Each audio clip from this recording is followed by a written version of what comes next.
Hello दोस्तों, कैसे हैं आप सभी लोग। उम्मीद करता हूँ अच्छे होंगे। मैंने जो है अभी कुछ टाइम पहले वीडियो बनाना स्टार्ट किया था, यहाँ तक पढ़ा है, तो बाद में जाके पता चला कि वीडियो तो बनी नहीं हुई है। ऐसा भी हो जाता है कभी कभी, कंप्लीट पढ़ा लेते हैं लेकिन फिर पता चलता है कि वीडियो नहीं बनी। मेरे साथ बहुत बार होता है दोस्तों ऐसा।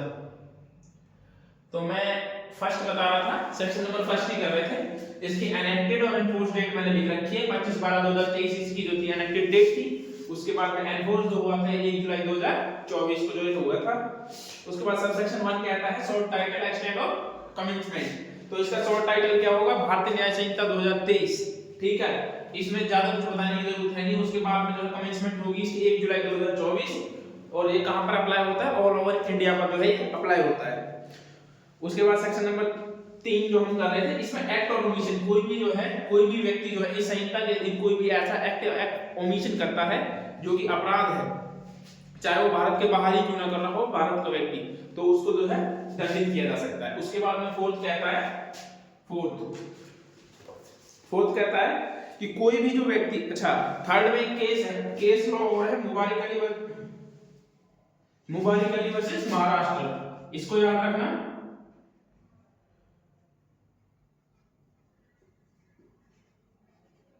मुबारिक अली वर्सेस महाराष्ट्र, ये केस लॉज है,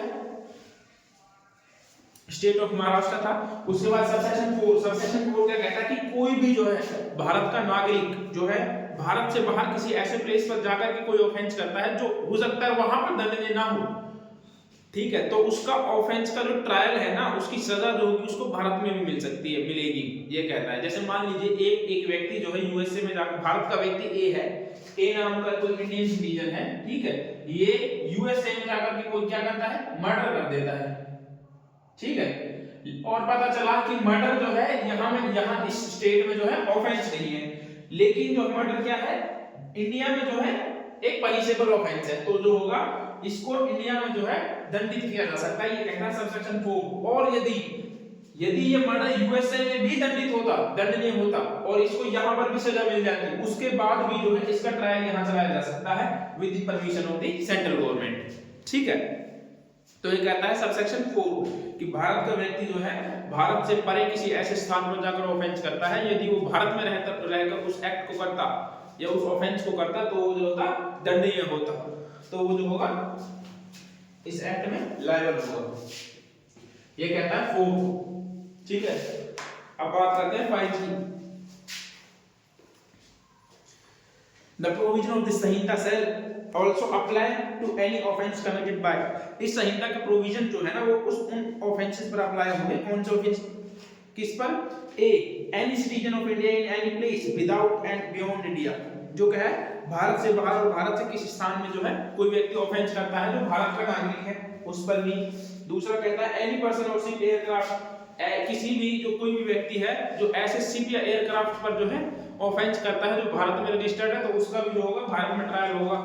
पहला तो भारत के नागरिक की बात करता है या भारत में किसी ने ऑफेंस किया, और दूसरा कहता है कि जो शिप वगैरह जो इंडिया में रजिस्टर्ड है उनमें कोई ऑफेंस होता है तो उसका ट्रायल भी होगा।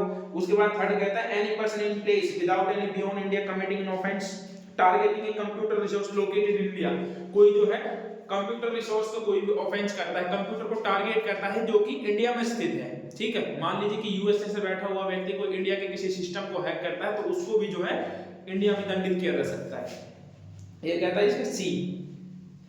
तो 5 और पॉइंट जो है हमने लिख लिए, 5 ये इजी था, इसमें कुछ लिखवाने की जरूरत नहीं है। फिफ्थ को लिखवा देता हूं ना, किस तरह कौन कौन से जो है 3 वो है, ठीक है। फर्स्ट है एनी सिटीजन ऑफ इंडिया,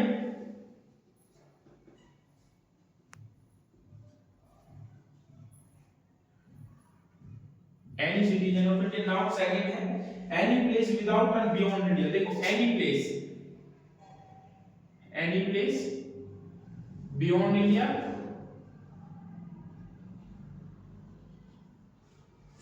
और विद इन इंडिया प्लेस में, ठीक है ना। उसके बाद में बी कहता है, बी क्या कहता है, any aircraft registered in India, any aircraft capital में लिख देना ताकि अच्छे से दिख जाए, any aircraft and ship registered in India.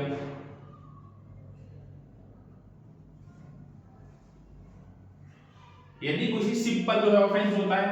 Third कहता है any computer resource located in India.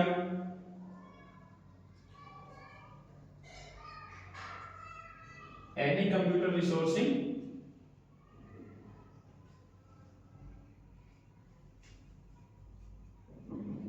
Located in India.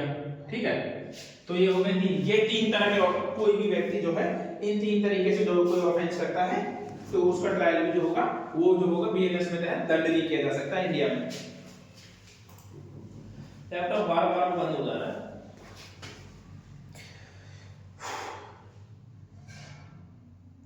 अच्छा, उसके बाद में इसमें एक्सप्लेनेशन में दे रखा है कि व्हाट इज ऑफेंस। ऑफेंस जो वर्ड दे रखा है, ऑफेंस होता क्या है, ऑफेंस क्या है। इसमें कहता है includes every act committed outside India. Offence में वो भी इंक्लूड होगा जो कोई एक्ट जो है भारत से बाहर किया जाता है, यदि वो भारत में करता तो वो लायबल होता, तो वो भी जो होगा पनिशमेंट के लिए लायबल होता, तो वो भी जो होगा इसमें ऑफेंस की परिभाषा में आएगा। नाउ उसके बाद एक इसमें इलस्ट्रेशन दी है। इलस्ट्रेशन क्या कहता है, ए जो भारत का नागरिक है भारत से बाहर और भारत से परे किसी ऐसे स्थान पर हत्या करता है, वह भारत के किसी स्थान में जहां पाया जाए हत्या के लिए विचारित और दोषी किया जा सकता है। यदि ए व्यक्ति जो है भारत का नागरिक होते हुए भारत से परे किसी स्थान पर जो है हत्या करता है तो वो उसको जो है भारत में जो है दंडित किया जा सकता है। 6 को आप पढ़ देना, नौसैनिक वगैरह का प्रावधान है, 6 इंपॉर्टेंट नहीं, छोड़ देना इसको। उसके बाद आता है डेफिनेशन क्लोज। डेफिनेशन क्लोज जो इंपॉर्टेंट क्लोज है उसको करते हैं।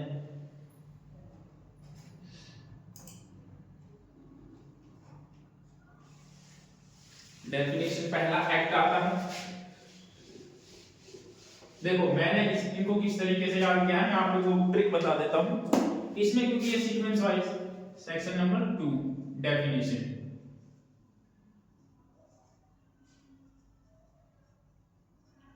ये अल्फाबेटिकल ऑर्डर में है, मतलब अगर ए बी सी के ऑर्डर में है ये जितने होंगे।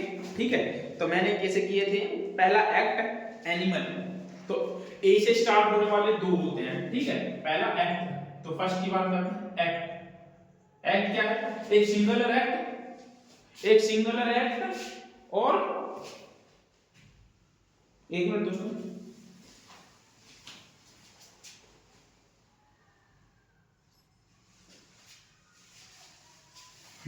तो बात कर रहे थे एक्ट की। एक्ट क्या है, एक सिंगल एक्ट और series of act. Series of act और सिंगल एक्ट, इसमें दोनों आता है। इसमें समझाने को कुछ है नहीं, एक ही लाइन का है। उसके बाद आता है एनिमल। एनिमल्स कौन कौन होंगे, एनिमल्स क्या है, दूसरा एनिमल। एनिमल एक बार मैं आपको बता देता हूं, उसके बाद में लिख लेंगे यहाँ पे। एनिमल, एनिमल में क्या है, animal means living creature other than human being. कोई भी living creature other than human being, जो कि इंसान ना हो, इंसान से अलग कोई भी जो है लिविंग क्रिएचर है जो सांस ले सकता है। ठीक है, तो वो उसको क्या माना जाएगा, एनिमल माना जाएगा। एक्स इस लिविंग क्रिएचर है, कोई भी जीवित प्राणी। ठीक है, living creature other than human being.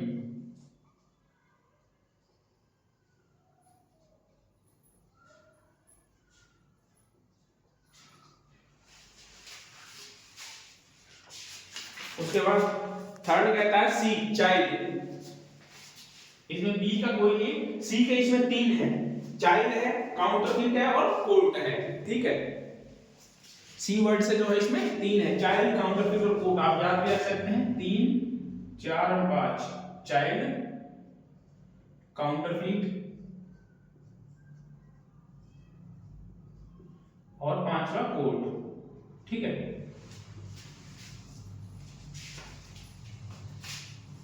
अब पहले बताते हैं चाइल्ड कौन है। कोई भी व्यक्ति जो any person below the age of 18 year. ठीक है, चाइल्ड कौन होगा, any person below the age of 18 year, below age of 18 year. जो 18 साल से कम का व्यक्ति है वो उसको क्या माना जाएगा, चाइल्ड माना जाएगा। उसके बाद आता है काउंटरफीट। काउंटरफीट को हिंदी में बोलते हैं कूटकरण, ठीक है, कूटकरण। इनको ना ऐसा नहीं है कि आप इंग्लिश में याद करो या फिर आप हिंदी मीडियम का बच्चा तो वो हिंदी में याद करे, आपको दोनों देखने पड़ते हैं, क्योंकि जब कभी डेफिनेशन पूछ लेते हैं ना तो कभी कभी क्या होता है हिंदी में जो कुछ और ही मतलब आ जाता है, तो उसका जो है इंग्लिश में भी पता होना चाहिए, कोशिश करें। अब ऐसा तो है नहीं कि जो आप लोग तैयारी कर रहे हैं बिल्कुल हिंदी से ही आपका काम चल जाएगा या फिर बिल्कुल ही इंग्लिश से काम चल, कुछ चीजें ऐसी हैं जो कि प्रॉपर्ली हिंदी में ज्यादा अच्छे से समझ में आती है, कुछ चीजें ऐसी होती है जो कि इंग्लिश में हम ज्यादा अच्छे से समझ सकते हैं। और देखो हिंदी मीडियम स्टूडेंट वालों के लिए तो ये है कि उनको तो इंग्लिश में थोड़ा बहुत दिक्कतें आएंगी, तो उनको इतना करना पड़ेगा, मेहनत करनी पड़ेगी, इतनी इंग्लिश तो उनको सीखनी जरूरी होगी ही होगी कि वो किसी चीज को समझ सके, एटलीस्ट इतनी तो चाहिए यदि हम वकालत के प्रोफेशन में आ रहे हैं तो। उसके बाद आता है कूटकरण। कूटकरण क्या कहता है, देखो मैं तो इजीली दोनों में पढ़ा सकता हूँ, दोनों में से जो मुझे कंफर्ट लगता है, जो वीडियोस देख रहा है उनको पता भी होगा कि मैं कहीं पे हिंदी में लिख देता हूँ, कहीं पे इंग्लिश में लिख देता हूँ, जो मुझे ठीक लगता है मैं वो लिख देता हूँ, ऐसा नहीं है, ठीक है। उसके बाद आता है कूटकरण। कोई भी व्यक्ति जो एक चीज को दूसरी चीज के सदृश या इस आशय से करता है कि उस सदृश से प्रवंचना करे। मैंने आपको पहले भी बताया था कि किसी भी एक्ट को पढ़ने का सबसे अच्छा तरीका ये होता है कि उस एक्ट को जो है टुकड़ों में तोड़ दिया जाए। तो अब इसको हम टुकड़ों में तोड़कर पढ़ेंगे, कैसे पढ़ना है देखो। कोई भी व्यक्ति जो है, इसको बाद में करेंगे, कोई भी व्यक्ति, फर्स्ट ऑफ ऑल कोई व्यक्ति जो एक चीज को दूसरी चीज के सदृश इस आशय से करता है कि वह उस सदृश से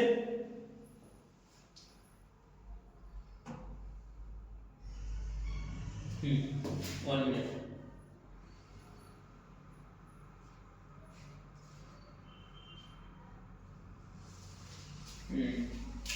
यह संभावित जानते हुए करता है कि उसके द्वारा प्रवंचना की जाएगी तो वह कूटकरण होगा।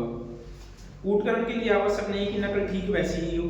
अच्छा, ये क्या कहता है कि कोई व्यक्ति जो है एक चीज को दूसरे चीज के समान बनाता है और वह यह जानता है कि यदि उसने ऐसा किया तो वो क्या होगा, एक कूटकरण होगा। जैसे कि मान लीजिए कि एक व्यक्ति है जो एक नोट की कॉपी कर रहा है, ठीक है, कॉपी कर रहा है मतलब उसका कूटकरण कर रहा है और उसको उस चीज के सदृश बना रहा है, ठीक है, और उसको पता है इस चीज का कि यदि उसने ऐसा किया तो ये कूटकरण माना जाएगा, लेकिन फिर भी वो ये जानते हुए करता है तो उसको कूटकरण कहा जाएगा, प्रवंचना के द्वारा ऐसा करता है, ठीक है। Counterfeiting whose cause one thing or the resemble another thing, एक चीज को दूसरी चीज के सदृश बनाना, ठीक है। फर्स्ट एक वस्तु है, चीज है, एक चीज को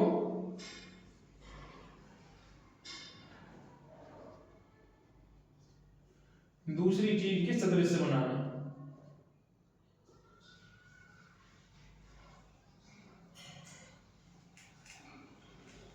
अब इसको पॉइंट आउट करना, इसको इंग्लिश में बोलते हैं one thing to resemble another thing, one thing to resemble another thing.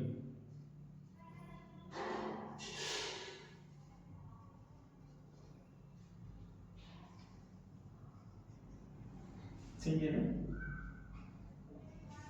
ठीक है।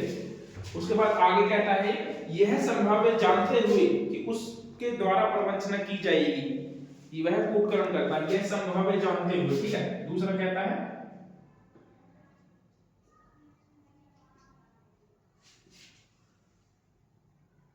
जानते हुए या प्रवंचनापूर्ण,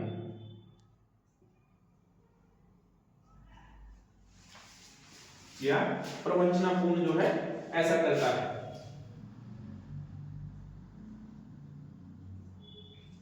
ऐसा करता है। यह संभाव्य जानते हुए प्रवंचनापूर्ण ऐसा करता है कि वो ऐसा करेगा तो वो क्या होगा, कूटकरण होगा, ऐसा करेगा तो वो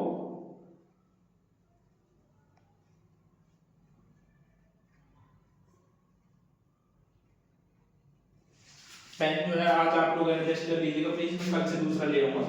लेकिन अभी जब 3 पेन थे 2 तो खराब ही हो गए, ये कल परसों खराब हो गए थे, लेकिन मेरी नेग्लिजेंसी की वजह से मैं ला नहीं पाया। उसके बाद इसका एक्सप्लेनेशन कहता है कि ये जरूरी नहीं है कि किसी व्यक्ति को जो है डिट्टो उसी चीज के समान बनाया जाए, यदि वो चीज थोड़ी बहुत भी उससे मिलती जुलती है तो ये माना जाएगा कि वो जो है काउंटरफीट कर रहा है उस चीज को। डिक्टो बनाना जरूरी नहीं है, मतलब डिक्टो कॉपी पूर्ण रूप से ठीक हो ये जरूरी नहीं है। उसके बाद कहता है जब कोई व्यक्ति एक चीज को दूसरी चीज के सदृश कर दे और सदृश ऐसा हो कि उसके द्वारा किसी व्यक्ति को प्रवंचना हो सकती हो, तो तब वह प्रतिकूल साबित नहीं किया जाएगा। धारणा की जाएगी कि जो व्यक्ति एक चीज को दूसरी चीज के इस प्रकार सदृश बनाता है उसका आशय उस सदस्य द्वारा प्रवंचना करने का था, या वह संभाव्य जानता था कि उसके द्वारा प्रवंचना की जाएगी। तो देखो जो एक्सप्लेनेशन 1 कहता है कि ये जरूरी नहीं है कि चीज जो है 100% उसी के समान बने, ठीक है, बस उसे मिलती जुलती हो। दूसरा इसका स्पष्टीकरण कहता है कि ये भी जरूर जो व्यक्ति ये बना रहा है ना, ठीक है, उससे बस इतना ही पर्याप्त है प्रवंचना के लिए, इतना ही पर्याप्त है काउंटरफीट के लिए कि उससे कोई दूसरा व्यक्ति जो है ना प्रवंचना पूर्ण जो है उसके साथ फ्रॉड हो सके, उस चीज को जो है वो विश्वास कर ले कि ये चीज असली है या चीज ये सही है, किसी व्यक्ति को प्रवंचित किया जा सके। तो इसके लिए सिर्फ यही पर्याप्त है कि जिससे कि दूसरा व्यक्ति जो है प्रवंचित हो सकता है। तो कोर्ट इसको ये प्रिज्यूम करके चलेगी इसने दूसरी चीज को सदृश बनाया तो उसकी प्रवंचना जानते हुए बनाया, तो उसको होगा काउंटरफीट के लिए लायबल माना जाएगा, कूट कराने के लिए। उसके बाद 5वां कहता है, फिफ्थ पे आता है, फिफ्थ पे आता है कोर्ट की बात करता है। कोर्ट कौन है? न्यायालय से वह न्यायाधीश जिसे न्यायिक कार्य करने के लिए विधि द्वारा अकेले ही सशक्त किया गया है। न्यायालय मींस क्या है इसमें? न्यायालय को अब इसको भी जो है ऐसे ही पार्ट्स में तोड़ के पढ़ना होगा। एक साथ पढ़ेंगे ना कुछ ना कुछ चीजें भूल जाते हैं, तो पार्ट्स में किसी भी एक्ट को तोड़कर पढ़ने की आदत डाल लीजिए। फिफ्थ क्या कहता है? देखो फिफ्थ कहता है न्यायालय कोर्ट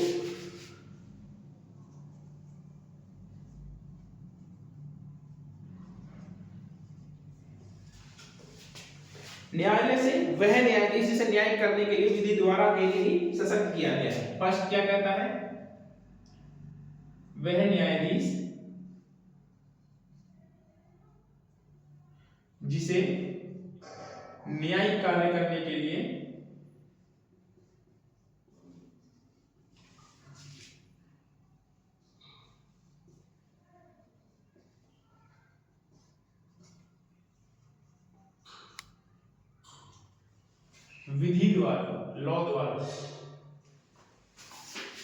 विधि द्वारा अकेले ही सशक्त मतलब एम्पावर्ड, अच्छा पावर दी गई है, सशक्त इसको एम्पावर्ड भी बोलते हैं, ठीक है।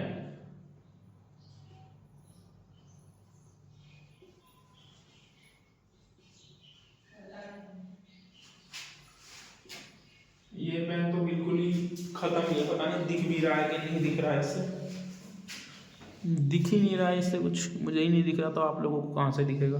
एक मिनट, इसका थोड़ा सा ये हो सकता है, इसको थोड़ा और जूम कर लेते हैं।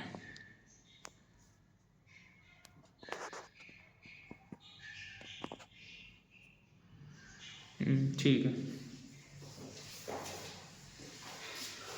सॉरी दोस्तों, आप थोड़ा मैनेज कर लेना। वैसे भी मैं बोल तो रहा हूँ, तो आप जो है बोल कर भी चीजों को सुन लेना, आप सुन लेना और आप खुद नोट कर लेना इनको, बाद में यदि कोई देख रहा हो तो।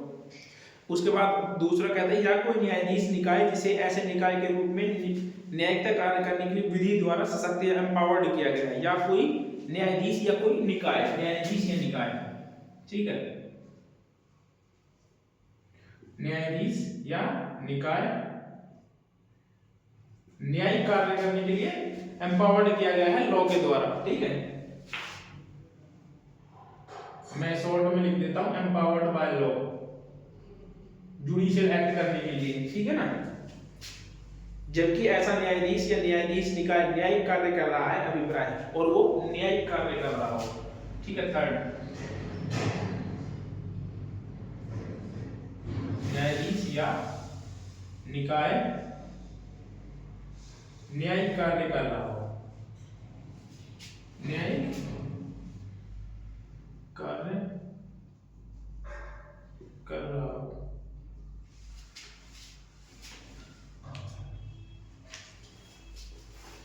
इंग्लिश में बोलो क्या? अच्छा, ये कहता है कोर्ट मींस ए जज who is empowered by law to act judicially alone, ठीक है। तो ये कहता है कि कोई भी जज जो है एम्पावर्ड बाय लॉ है, विधि द्वारा उसको पावर दी गई है लॉ के द्वारा कि वो न्यायिक कार्य कर रहा है अलोन अकेले ही, और बॉडी ऑफ जजेस या फिर जो है बॉडी ऑफ जजेस हो, निकाय हो कोई, which is empowered by law to act of judicial as a body, जो कि कोई भी निकाय हो या फिर बॉडी ऑफ जजेस हो जो कि जुडिशियल एक्ट कर रही हो, व्हेन द सच जज और बॉडी ऑफ जज इज एक्टिंग जुडिशियरी, और वह न्यायिक कार्य कर रहे हो तो उसको क्या माना जाएगा, कोर्ट माना जाएगा। उसके बाद में आता है सी के बाद आएगा डी। 5 में 3 सी के थे, 2 ए के थे, ठीक है। 2 ए के एक्ट एंड एनिमल, 1 और 2 में 1 में एक्ट था, दूसरे में एनिमल, सी में था कोर्ट, सॉरी सी में था चाइल्ड और चौथे में था काउंटरफीट, पांचवें में था कोर्ट, 6 में है, 6 में का अब आएगा डी। डी में आएगा डेथ, फर्स्ट आएगा डेथ, उसके बाद dishonesty and document, dishonesty document, इसमें भी 3 आएंगे याद रखना। फर्स्ट आएगा डेथ,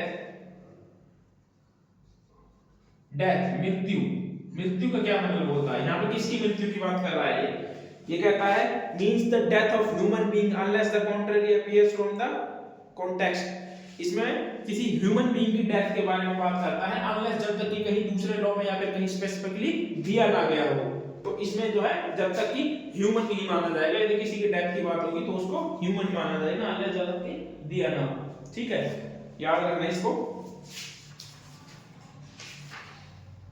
7th है डिसऑनेस्टी,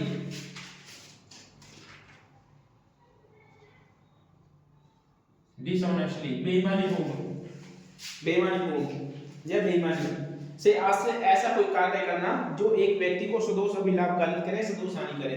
अच्छा, डिसऑनेस्टी क्या होती है, कोई भी ऐसा एक्ट करना जिससे किसी एक व्यक्ति को जो है लाभ पहुंच रहा हो और दूसरे व्यक्ति या फिर किसी को हानि हो रही हो, तो उसको ही बोलते हैं डिसऑनेस्टी।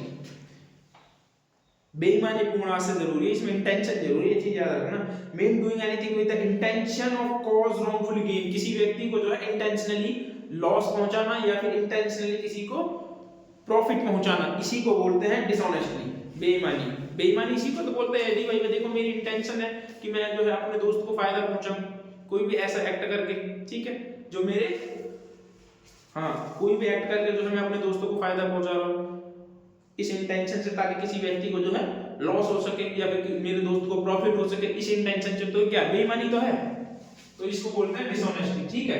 डिसऑनेस्टी में इसमें आप 2 पॉइंट रख लेना, इसको भी 2 पॉइंट में आप तोड़ सकते हैं। मींस किसी व्यक्ति को प्रॉफिट पहुंचाना जानबूझकर, इंटेंशन मतलब आशय से, या फिर किसी व्यक्ति को लॉस पहुंचाना।